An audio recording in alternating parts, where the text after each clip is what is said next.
En el año 2000 yo tenía nada, solo una parabólica y muchas ganas. ¿Cómo pasé de eso a un nivel C2? En el año 2000 todo era diferente. No había YouTube, ni podcast, ni apps mágicas que prometen hablar español en 30 días. Pero yo, en mi infinita terquedad, decidí que quería aprender español. ¿El problema? Vivía en Polonia, lejos de cualquier país hispanohablante y, para colmo, no tenía ni idea de por dónde empezar. Pero sabía una cosa: tenía que encontrar una manera. Así que, ¿qué hice? Me compré una parabólica. La instalé en mi casa y de pronto tenía acceso a canales en español. Me sentí como si hubiera descubierto un tesoro. Pensaba, si veo suficiente contenido en español, eventualmente mi cerebro se iluminará y entenderé todo. Pasé meses viendo programas demasiado avanzados sin un plan ni contexto y lo único que entendía era el hola. Nada de eso funcionó. Aunque estaba frustrada, no me rendí. Decidí que necesitaba un enfoque más estratégico. Y fue entonces cuando llegó mi primer gran descubrimiento. Barrio Sésamo. Sí, ese programa infantil con Epi, Blas y la rana Gustavo era perfecto para mí porque usaban palabras simples y repetían mucho y hablaban despacio. Ese fue mi primer gran aprendizaje. No importa cuántos recursos tengas, lo importante es cómo los usas y que el input sea comprensible. Me sentaba con un cuaderno y tomaba apuntes como si tuviera una profesora delante. Repetía las palabras con Epi y Blas y aprendí lo básico: los colores, los números y frases simples. Ese fue mi primer sistema: estructurar mi aprendizaje, incluso con recursos limitados. Pero aunque avanzaba en mi comprensión, había algo que todavía faltaba: hablar. Y ese fue el siguiente gran reto, que me llevó directamente a España y a una aventura que jamás olvidaré. Preparé mi maleta, me compré un billete de autobús y me fui a España. 48 horas de viaje. Cuando llegué a Madrid me di cuenta de que el mundo real no era tan amigable como la rana Gustavo. Los madrileños iban de un lado para otro, siempre con prisas, nadie tenía tiempo para hablar conmigo y yo, con mi timidez natural, no tenía idea de cómo empezar una conversación. Me sentía completamente fuera de lugar. Estaba en Madrid rodeada de nativos, pero no tenía a nadie con quien hablar. Y esto me llevó a una pregunta importante: ¿cómo puedo practicar si no conozco a nadie? Entonces, un día escuché que los jueves había fiestas Erasmus llenas de gente joven que también estaba aprendiendo español. Para alguien tan introvertido como yo, la idea de ir a una fiesta para hablar con desconocidos era aterradora, pero sabía que tenía que hacerlo si quería mejorar. La primera noche fue interesante. Hablé con una sola persona, Lena, una chica sueca. Nos intercambiamos números de teléfonos y decidimos tomar un café. Y tuve mucha suerte porque Lena no vino sola. Apareció con 5 chicas más, y todas extranjeras como yo, todas aprendiendo español y todas decididas a seguir una sola regla: nada de inglés. Las 7 chicas nos sentamos en una cafetería, hablábamos con infinitivos, frases rotas y un montón de gestos con las manos. Nadie hablaba perfectamente, pero no importaba. Lo importante era intentarlo. Estas charlas, por caóticas que fueran, marcaron un antes y un después. Aquí aprendí algo que he aplicado desde entonces. Necesitas un entorno donde puedas practicar sin miedo a equivocarte, sin miedo a ser juzgado. Pero aunque estas conversaciones me ayudaban muchísimo, Pronto me di cuenta de que no era suficiente. Estaba genial, pero todavía me faltaba vocabulario, estructuras gramaticales y sobre todo una forma de practicar a diario. Y así fue como empecé mi rutina diaria con el periódico, mi diccionario y un café. Al principio escogía artículos que me parecían interesantes, aunque no entendía ni la mitad de lo que leía. En lugar de saltar de un tema a otro, me centraba en un mismo tema durante varios días. ¿Por qué? Porque el vocabulario se repetía y eso hacía que se me quedaba grabado más fácilmente. Pero leer no era suficiente. Necesitaba usar ese nuevo vocabulario.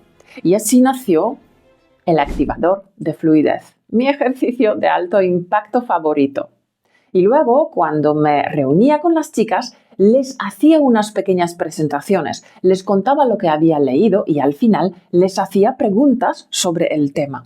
Esto hacía que nuestras conversaciones fueran más interesantes y al mismo tiempo reforzaba lo que yo había aprendido. Así que si estás aprendiendo español, mi consejo es este. Elige contenido que te interese, léelo con calma y encuentra una forma de usar lo que aprendes, ya sea escribiendo, hablando o incluso explicándoselo a tu gato.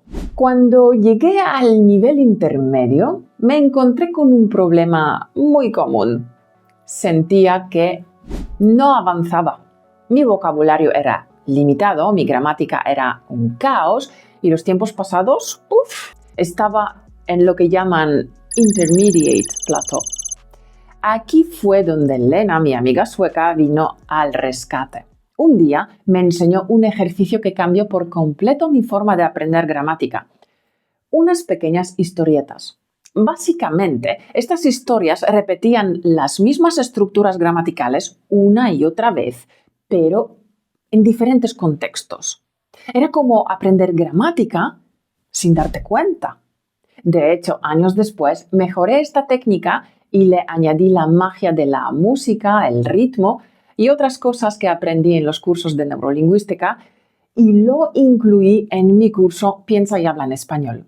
La llamé multihistorias. En lugar de aprender reglas de memoria, las estructuras se vuelven naturales porque las usas una y otra vez. Activas diferentes partes del cerebro, lo que hace que el aprendizaje sea mucho más efectivo.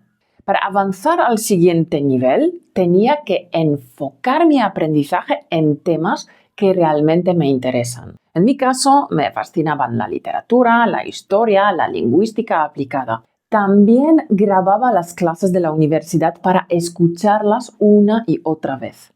Y esta es otra clave importante, la repetición. Recuerdo que al principio me frustraba mucho con los tiempos pasados. Era como si el español estuviera empeñado en hacerme la vida imposible. Pero ¿sabes qué? Poco a poco, con las multihistorias, todo empezó a encajar.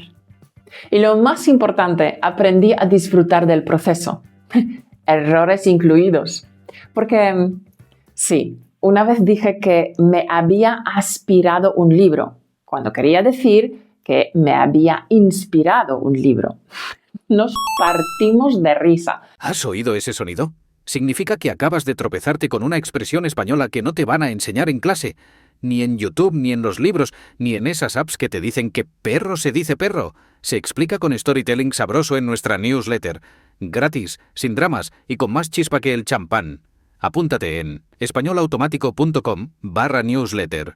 Gracias a estas estrategias, no solo superé el nivel intermedio, sino que también empecé a sentirme más cómoda hablando español. Pero todavía quedaba un último paso. Después de meses de esfuerzo, lecturas, conversaciones, errores gramaticales y aspirar libros, algo increíble empezó a pasar. Podía entender a los nativos. Podía seguir conversaciones rápidas, bromas y hasta historias más enredadas. Y no solo eso, aprobé el examen a la Universidad Complutense y comencé la carrera de Filología Hispánica. Fue un momento de alegría, pero también un desafío porque mis amigas Erasmus se marchaban. Era el momento de integrarme con los nativos y conseguir el C2. Empecé a leer sobre historia, literatura y lingüística aplicada, temas que realmente me apasionaban. Grababa las clases de la universidad y las escuchaba una y otra vez. Mi nivel de español empezaba a ser realmente bueno, así que conseguí mi primer trabajo en español. Y nada menos que en un despacho de abogados en la famosa calle Serrano de Madrid. Usar el idioma a diario hizo que mi confianza y precisión mejoraran muchísimo. Recuerdo un día cuando estuve charlando con mi jefe en su despacho. En un momento me interrumpió, sonrió y me dijo: «Caro, tu español es mejor que el de la mayoría de los españoles». Me quedé boquiabierta. En ese instante supe que por fin había alcanzado el nivel con el que siempre había soñado. Ojo, alcanzar el nivel C1 o C2 no significa que nunca cometerás errores, pero sí que tendrás la confianza para hablar, escribir y entender como un nativo. Aprender un idioma no es cuestión de suerte ni de talento natural. Aprender un idioma no solo te abre puertas, sino que también transforma la manera en que ves el mundo. En mi caso, aprender español me dio acceso a nuevas culturas, amistades increíbles y oportunidades que nunca habría imaginado. Y lo mejor de todo es que tú también puedes lograrlo. Porque si yo pude aprender español con el Barrio Sésamo, imagínate lo que puedes hacer tú con todo lo que tienes hoy. Pero espera, porque esto no termina aquí. Hay una actividad que no mencioné en este vídeo y que me ayudó a entender a los españoles que hablan rápido. ¡Ay, qué rápido hablan! Es un truco que nadie te cuenta. Y cuando lo descubras, tu forma de escuchar español cambiará para siempre. ¿Te lo cuento? En este vídeo